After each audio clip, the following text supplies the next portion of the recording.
Hi everybody, welcome back. It's August 26, 2023, and once again we're going back to the moon using the Worldwide Telescope.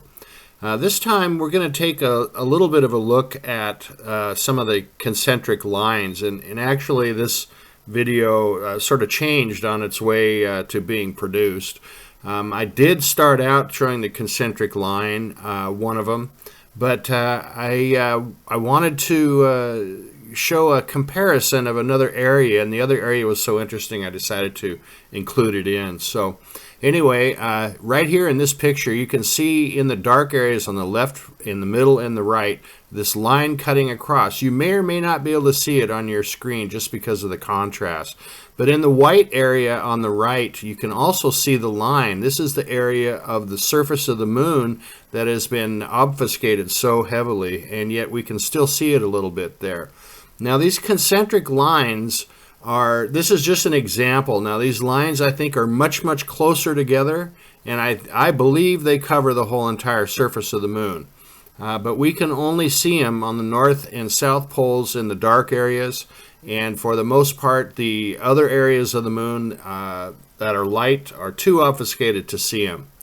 So here we go again. We can see it a little bit different take on it here, quite a bit brighter.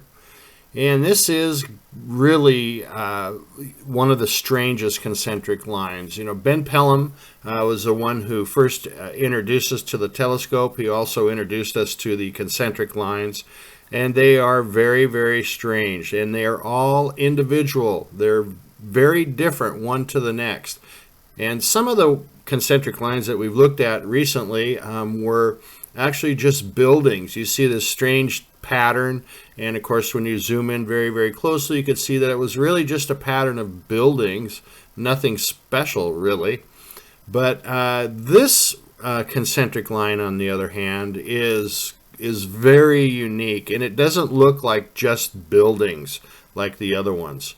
And by the way, I've gone pretty heavy I think on the contrast and the exposure, so I just wanted to have some good contrast, and sometimes it's almost a little too bright.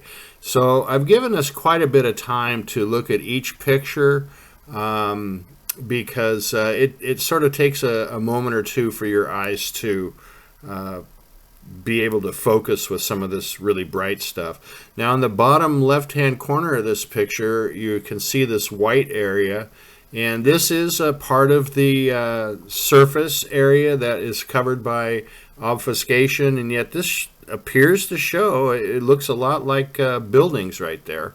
They would be exceptionally large. So, but yeah, this is the weirdest looking concentric line. I have no idea what it is. On the far right of the line there, just before it gets into that jumbled area, it looks like it has great big circuit breakers or something, you know, kind of like Dr. Frankenstein's circuit breakers that he would throw to energize the monster. But they're, you know, so unique. There's really nothing I can say about them other than, you know, just take the time to try and look really closely and see how these are put together. Now, all these other perpendicular, up and down, black and white areas are buildings. Those are structures, and they're laid out here in a very strict way. You know, we've seen other patterns and other craters. In particular, we've seen the bars, and this is completely different than that. But these individual buildings in this picture are very strict on where they are, and probably in just about every case where you see lightness, a light color next to a dark area is a shadow, no doubt. It's all shadow, and we'll get into that just a little bit more. But what a weird looking thing, you know. I don't know, it's almost like it's for something, you know, to generate power. I don't know. Now this is up above that concentric line, and we're looking at this very strict pattern again. And dead center, a little above dead center, you can see some very tall buildings compared to all the rest. And if you'll notice that starting at the bottom of the screen and moving up towards those taller buildings, you can see a level pattern. In other words, a pattern that shows a low level of buildings going up to a higher level, on up, and then they go up to the very large buildings, which almost seem out of place compared to all of the other buildings. Now, dead center, you can see this one building here. It's quite obvious. It's bright on one side and shadow on the other. Okay, and that is what we have in all of these structures. So, yeah. And then this area to the right, I mean, it truly does look like oatmeal. It's very, very weird looking. And, you know, I got to thinking, was that actually supposed to look like that? Because it's not a digital thing. If it were, the whole picture would look that way. And here I had a little drawing showing you how these buildings go from tall to taller on up. Yeah, so very, very unusual looking mess on the right hand side of this picture.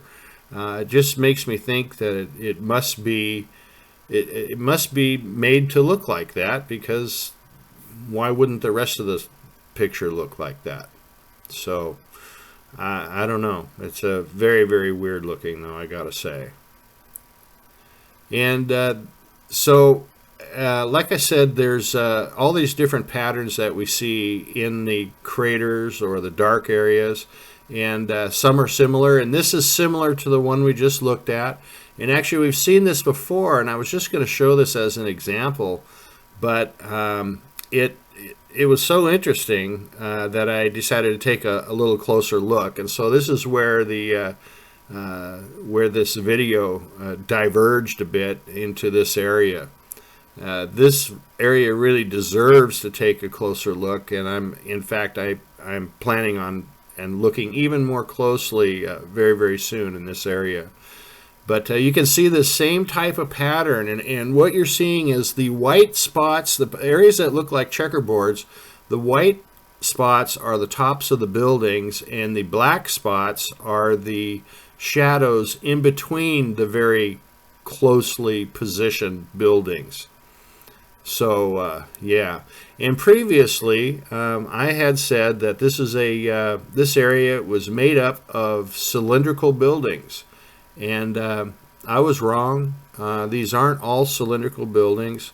There are cylindrical buildings in the area, and some fairly significant ones, but in all actuality, this is square structures, tall square structures, all similar, and not cylindrical. I thought it'd be, you know, the idea of having an entire area made up of cylindrical buildings versus square was very appealing, but unfortunately that was really not the case. And to the right of center, you see these 4 or 5 tall buildings with the shadows on the side, and actually any building that's larger than the other will show you the shadows on the sides of them. And the reason that's important is because whenever you have image artifacts, you know, digital issues, they don't come with shadows. So shadows are really, you know, the dead giveaway. Now right here, dead center, that is a cylindrical building. And going up towards the right, towards the top, are some more cylindrical buildings, and you can tell by how the light hits them. The thing about the cylindrical buildings is that the light shines in the center of the building just about it, no matter what angle you're looking at. So yeah, this is a very, very busy, very interesting place, and you can't call this image artifacts, obviously. So what do you call it? I mean, it's a city, right? I mean, this is where people live. This is on the moon. This is all verifiable. You can do it yourself with the Worldwide Telescope. I'm going to leave the link in the description. along with some others, but you can go find this yourself in really literally in a matter of minutes. So,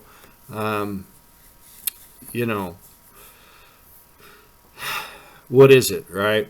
So I have to say, recently I was watching on my favorite YouTube channels, How to Hunt, The Facts by howtohunt.com. Very interesting. He actually was complaining about how his channel now is being suppressed as well. And he's got some very interesting stuff on Sasquatch, and you have to go there to understand it. Really good. So I decided to send him a comment saying something to the effect of welcome to the club of suppressed YouTubers. And every time I put that message up, it was taken down in under a minute. I tried 6 times to send him that message, and it would not allow it. And there were 300 or 400 other messages on there that but it would not take my message. And I've had a viewer of my own complain about the same thing recently. He said he tried 15 times to send me a message. So, it's a comfort, I guess, knowing somebody else going through the same thing, but it's still painful. Anyway, thanks for watching, everyone, and we'll see you very soon.